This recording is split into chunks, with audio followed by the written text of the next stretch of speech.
Good morning friends, him update channel में आज की मुख्य खबरों के साथ आप सभी का स्वागत। सुखविंदर सिंह सुक्खू हिमाचल के मुख्यमंत्री, प्रदेश के पहले उप मुख्यमंत्री होंगे मुकेश अग्निहोत्री। आज रिज मैदान पर लेंगे शपथ, राहुल प्रियंका आएंगे, खरगे की आने की उम्मीद। 2 दिन चली लंबी जद्दोजहद के बाद शनिवार देर शाम को बनी सहमति। नादौन से चौथी बार विधायक बने सुखविंदर सिंह सुक्खू हिमाचल प्रदेश के मुख्यमंत्री होंगे। नेता प्रतिपक्ष रहे मुकेश अग्निहोत्री प्रदेश के पहले उप मुख्यमंत्री होंगे। 2 दिन चली लंबी जद्दोजहद के बाद शनिवार देर शाम को कांग्रेस हाईकमान ने यह निर्णय लिया। इस दौरान विधानसभा परिसर शिमला के बाहर प्रदेश अध्यक्ष प्रतिभा सिंह के समर्थकों ने प्रतिभा को मुख्यमंत्री बनाने के लिए नारेबाजी की और धरने पर बैठे रहे। इस कारण विधायक दल की बैठक देर से शुरू हुई। सहमति बनने के बाद सुक्खू व अग्निहोत्री के साथ केंद्रीय पर्यवेक्षक व छत्तीसगढ़ के मुख्यमंत्री भूपेश बघेल, हरियाणा के पूर्व मुख्यमंत्री भूपेंद्र सिंह हुड्डा, तेजेंद्र पाल बिट्टू, प्रदेश प्रभारी राजीव शुक्ला व प्रदेश अध्यक्ष प्रतिभा सिंह राज्यपाल से मिलने राजभवन गए।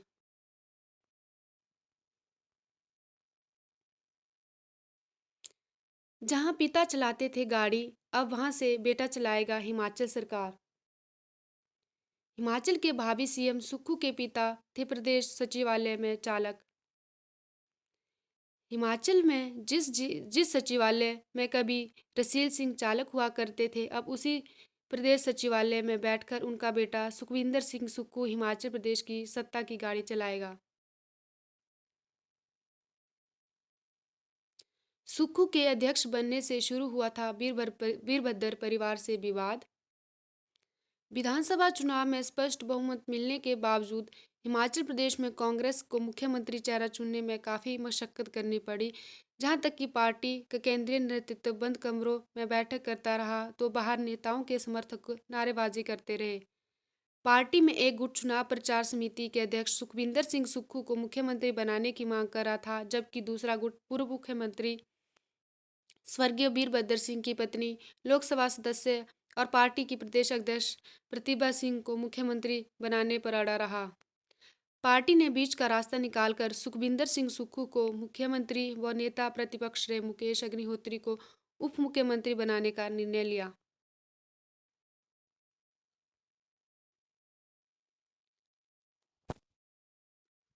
प्रधानमंत्री मोदी आज देंगे 3 नेशनल आयुष इंस्टीट्यूट का तोहफा।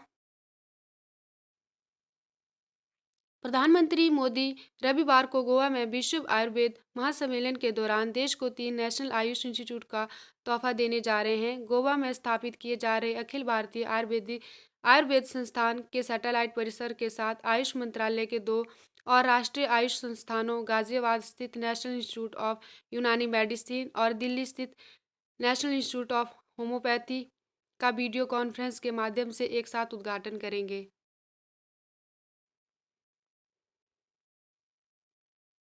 नमामि गंगे मिशन के लंबित कार्य को पूरा करेंगे आधा दर्जन मंत्रालय।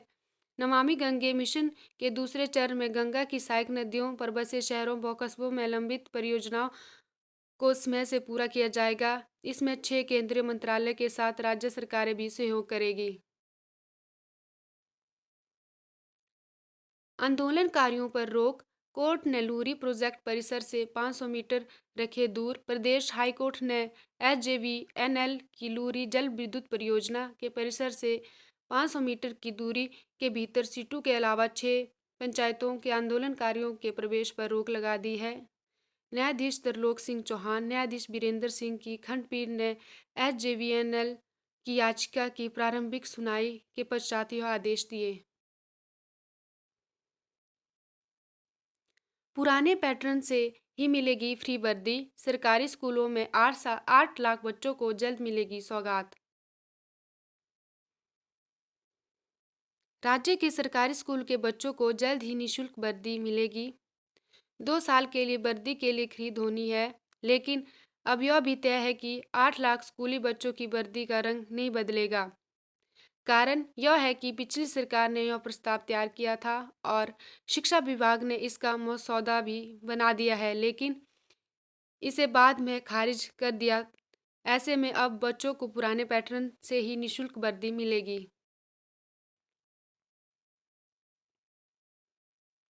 लो इनकम सर्टिफिकेट पर मिलेगा वजीफा। स्कॉलरशिप घोटाले के बाद केंद्र सरकार ने नियमों में किया बड़ा बदलाव। छात्रवृत्ति घोटाले के बाद केंद्र सरकार ने नियमों में बड़ा बदलाव किया है। छात्रवृत्ति के आवेदकों को वेरिफिकेशन का हिस्सा छात्र व उनके माता पिता ही बनेंगे। इसके साथ ही प्रदेश के स्कूलों से छात्र ने जिस छात्रवृत्ति के लिए आवेदन किया है उन्हें अपनी लो इनकम का सही सर्टिफिकेट भेजना होगा। उसके बाद ही उन्हें छात्रवृत्ति मिल पाएगी। नई सरकार के विधायकों पर करोड़ों का कर्ज, रिपोर्ट में खुलासा। सार्वजनिक बैंकों में देनदारी वाले 10 विधायकों की सूची में सभी कांग्रेस से संबंधित। हिमाचल की नई सरकार में चुनकर आए कई विधायकों के ऊपर बैंकों की देनदारी है। इसमें कई विधायक ऐसे हैं जिन पर करोड़ों रुपए की देनदारी है, जबकि कई विधायकों पर लाखों की। सर्वाधिक देनदारी वाले 10 विधायकों में कांग्रेस पार्टी के ही विधायक हैं। ओपीएस के लिए पहली बैठक का इंतजार। एनपीएस एनपीएस कर्मचारियों ने ओपीएस बहाली के लिए नई सरकार के आते ही रणनीति तैयार कर दी है। शनिवार को शिमला के लोक निर्माण विभाग कार्यालय में ओपीएस कर्मचारियों की ओर से एक बैठक की गई। बैठक में ओपीएस कर्मचारियों के संघ के प्रदेशाध्यक्ष प्रदीप ठाकुर ने कहा कि कांग्रेस ने पहली बैठक में ओपीएस बहाली की गारंटी दी थी। अब कर्मचारी पहली बैठक में ओपीएस बहाली की घोषणा का इंतजार कर रहे हैं।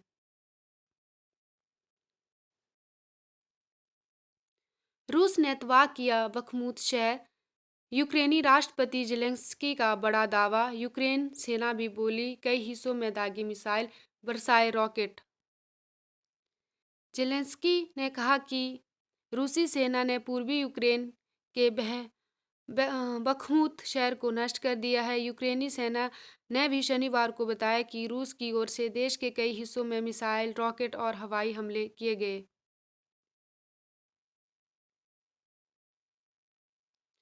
चांद पर यूट्यूबर, डांसर, रैपर करेंगे सैर।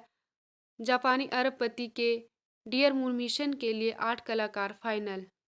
जल्द ही चांद पर रैपर, कोरियोग्राफर, फोटोग्राफर, एक्टर की एक टीम पहुंचने वाली है। दरअसल जापानी अरबपति यासुका मिजावा की डियर मून मिशन के लिए क्रू मेंबर फाइनल हो गए हैं। कोट पहनते ही हो जाएंगे गायब। चीनी छात्रों का आविष्कार। कोट पहनने के बाद इंसान कैमरे की नज़र से छूमंतर।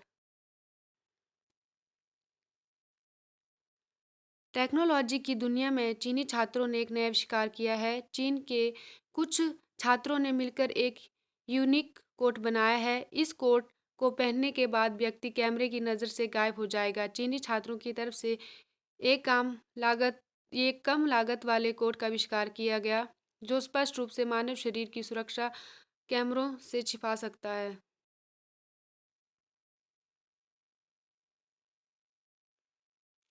2.5 लाख करोड़ से बिछेगी ट्रांसमिशन लाइनें। नवीकरणीय तरीकों से बनने वाली बिजली को देश के विभिन्न हिस्सों में पहुंचाने का रोड मैप तैयार। 2030 तक देश में सौर, पवन, बायोगैस और गैर पारंपरिक ऊर्जा स्रोतों से 5 लाख मेगावाट बिजली बनाई जाएगी। इस बिजली को देश के विभिन्न हिस्सों में भेजने का रोड मैप तैयार किया गया है।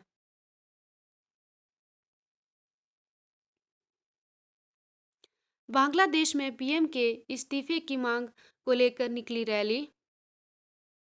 बांग्लादेश की मुख्य विपक्षी पार्टी बांग्लादेश नेशनलिस्ट पार्टी ने शनिवार को राजधानी ढाका में बड़े पैमाने पर रैली की और प्रधानमंत्री शेख हसीना के इस्तीफे और नए सिरे से चुनाव कराने की मांग की।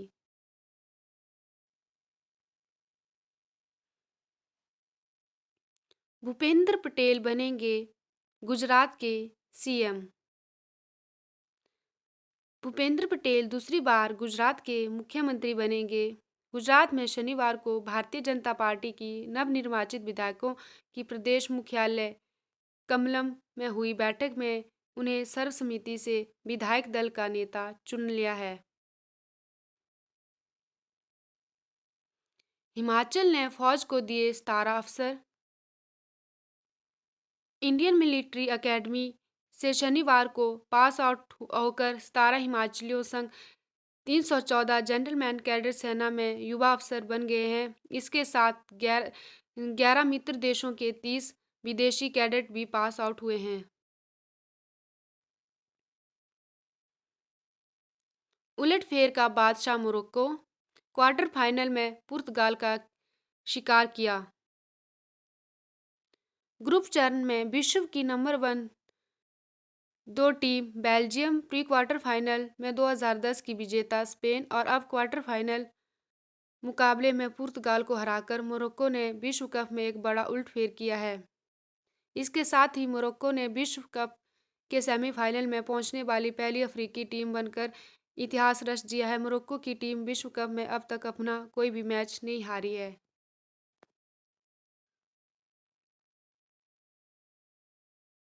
ईशान किशन की बल्लेबाजी ने दिखाई विश्व कप की राह। भारतीय इस्लामी बल्लेबाज ईशान किशन ने चटगांव में बांग्लादेश के खिलाफ खेले गए तीसरे और अंतिम वनडे मैच में बल्लेबाजी का ऐसा नजराना पेश किया जिसकी सराहना हर कोई कर रहा है। उन्होंने बल्ले से न सिर्फ कई रिकॉर्ड अपने नाम किए बल्कि पिछले कुछ समय से ढीला रवैया अपना रही भारतीय टीम को दृष्टिकोण में परिवर्तन की भी राह दिखाई। 227 रनों के अंतर में भारत ने जीत दर्ज की, जो वनडे में रनों के लिहाज से उसकी तीसरी सबसे बड़ी जीत है। 290 रनों की साझेदारी कोहली और ईशान ने दूसरे विकेट के लिए की। धन्यवाद।